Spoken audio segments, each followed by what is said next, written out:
আসসালামু আলাইকুম, hello everyone, welcome back to my another blog. আজকের পর্বে আমরা তৈরি করব ডিম ভুনা। নতুন রাঁধুনি কিংবা ব্যাচেলার তাদের জন্য স্পেশালি এই রেসিপিটি। এই ডিম ভুনাটি গরম গরম ভাত, খিচুড়ি অথবা পরোটার সঙ্গে সার্ভ করে নিতে পারেন। চলুন রেসিপিটি দেখে নেই। বিসমিল্লাহির রহমানির রহিম। প্রথমেই আমরা ডিমগুলো সিদ্ধ করে নিয়েছি। এখন আমরা ডিমের খোসা ছাড়িয়ে নিব। ডিমের খোসা ওঠানোর সময় একটু সময় নিয়ে ভালো করে খোসাটি উঠিয়ে নিতে হবে। দেখতে পাচ্ছেন ডিমের খোসা ছাড়ানো হয়ে গিয়েছে। এখন আমরা ডিমের মধ্যে রেখা দিয়ে নিচ্ছি।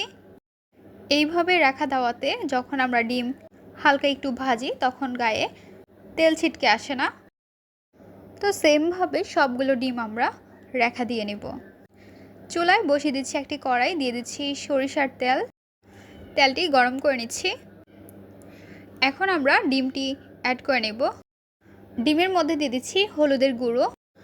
অল্প পরিমাণ হলুদের গুঁড়ো দিয়ে ডিমটি আমরা ভেজে নিয়েছি। এখন ডিমগুলো উঠিয়ে নেব।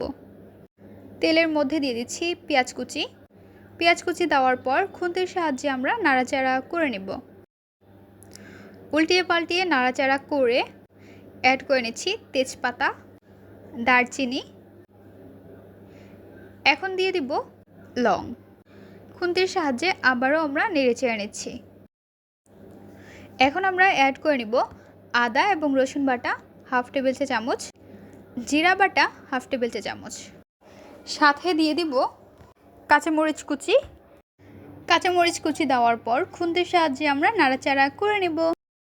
মশলাটি যেন না পুড়ে যায় সেজন্য দিয়ে দিব অল্প পরিমাণ পানি। পানি অ্যাড করে আমরা নাড়াচাড়া করে নিচ্ছি। সাথে দিয়ে দিব হলুদের গুঁড়ো, গুঁড়ো মরিচের গুঁড়ো, ধনিয়ার গুঁড়ো। খুন্তির সাহায্যে নেড়ে চেড়ে নিচ্ছি। মশলাটি আমরা কিছুক্ষণ কষিয়ে নেব। সাথে দিয়ে দিচ্ছি স্বাদ অনুযায়ী লবণ, টমেটো কুচি। মশলাটি আমরা উল্টিয়ে পাল্টিয়ে নাড়াচাড়া করে নেব। কিছুক্ষণ পরপরই মশলাটি নাড়াচাড়া করে নিতে হবে, তা না হলে নিচে লেগে যেতে পারে। অল্প পরিমাণ পানি দিয়ে মশলাটি আমরা কষিয়ে নিচ্ছি। মশলার মধ্যে যখন চারপাশে তেল উঠে আসবে তখন বুঝতে পারবেন পারফেক্টভাবে মশলাটি কষানো হয়ে গিয়েছে। মশলা নাড়াচাড়া করে নিচ্ছি।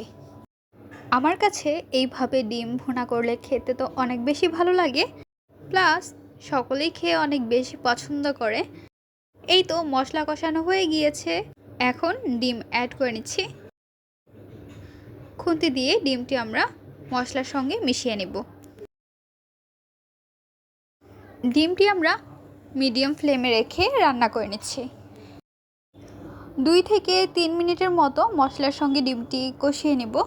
তারপর চুলাটি অফ করে পরিবেশন করে নেব।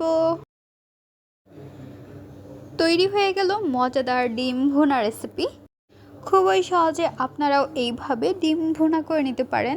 আমাদের আজকের পর্বের রেসিপি আপনাদের কাছে কেমন লেগেছে তা অবশ্যই জানিয়ে দেবেন আপনাদের মূল্যবান মতামতটি। ভিডিওটি ভালো লাগলে অবশ্যই একটি লাইক করে দেবেন এবং সাবস্ক্রাইব করে আমাদের পাশে থাকবেন। আজকের পর্বে এখানেই বিদায় নিচ্ছি গাইস। আসসালামু আলাইকুম, ভালো থাকবেন সবাই। আল্লাহ হাফেজ।